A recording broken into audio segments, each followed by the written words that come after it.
if foreign banks, in my opinion, want to create laws that draw capital away from the United States, I feel like they're free to do that.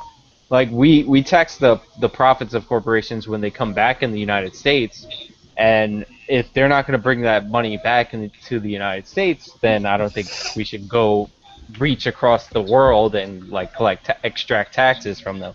That being said, I don't like that they do that like little holiday where they pay like 5% for like a week and they all bring back their money at once. But in my opinion, if you want to put your money overseas, you're free to do that. It's like outsourcing jobs. Like we don't own those jobs, we don't own that money. But it still has a detrimental effect, of course, on tax collection, and it costs you more money when that corporation puts their money overseas. So it's basically reaching in your pocket and saying, yeah, well, we don't want to pay it, so you're going to because you're stuck in America. Yeah, but everybody takes as many deductions as possible, and everybody tries to pay as little taxes as possible. And the fact that they're putting their money in a place that they think is more suitable to their money, like I think that's fine. I just don't like when we give them a special privilege when they bring it back. Like, if you're gonna bring it back, and I'll agree with that, and I'll agree with you on that as well. But I don't think we should like punish other countries for trying to draw capital because I mean we have states that try and steal industries from other states. I don't think we need to punish the countries, but I think the people could be held accountable. The wealthy individuals that decide to place.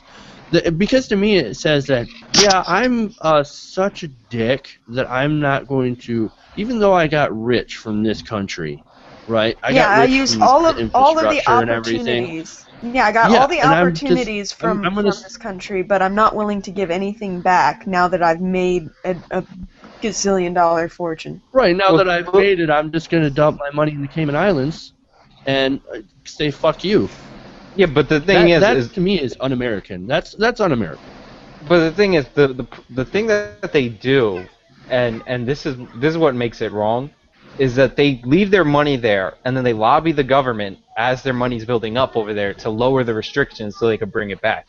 If you want to leave your money there, right, because of the rules in this country, then you shouldn't try and change them for like 1 week just to benefit you. Like we know the tax holiday thing.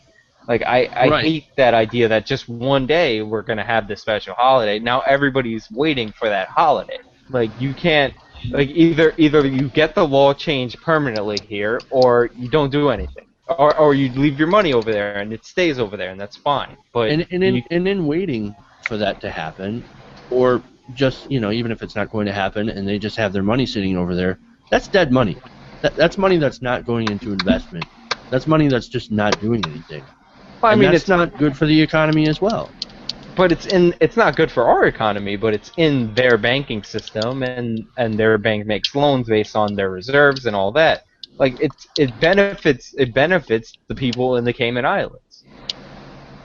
And it also benefits, like I said, the corporations. Oh yeah, and it benefits the corporations, but I think you're free to put your money wherever you want, but I just don't like the idea of getting that special like 4 days off or 1 day off, like just for you. That special tax holiday, like that's the thing that bothers me. But I think we'll agree on that one as well, because that bothers me as well. This one goes to you, Sean, for this one in particular. A lot of my friends in particular, they bring up the debate about the government taking over food and grain, where, like it is in the Communist Manifesto, the government takes over food and grain. If our government's going to pay money to subsidize these farmers to grow a crop for low-income people, wouldn't it be cheaper if the government took it over in the first place? Well, I don't think they should take over the farms, obviously. I don't think they should subsidize. No, I mean like a government land, or use it for the land they have for farming.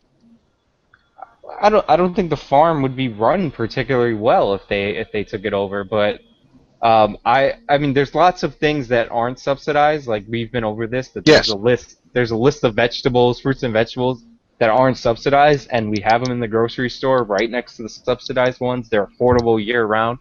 I just want to get rid of the subsidies. Like I don't want them to take over the grain.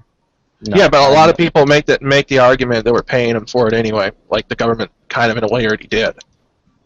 Yeah, but I just don't want to pay for it. Like, I catch you right there.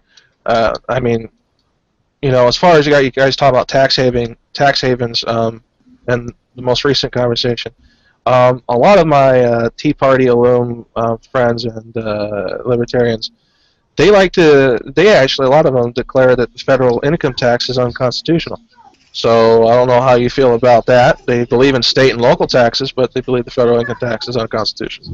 I mean, that's a point for a longer time, but the example that I would like to bring up is, like, we have baseball players in New York. Like, we have, A-Rod, Jeter, like, all these baseball players in New York. They live in Florida 6 months out of the year to avoid the New York state, city, and local income taxes. So, like, we do it in this country, and it's perfectly fine. So I think a corporation could do that in a foreign country, is my point.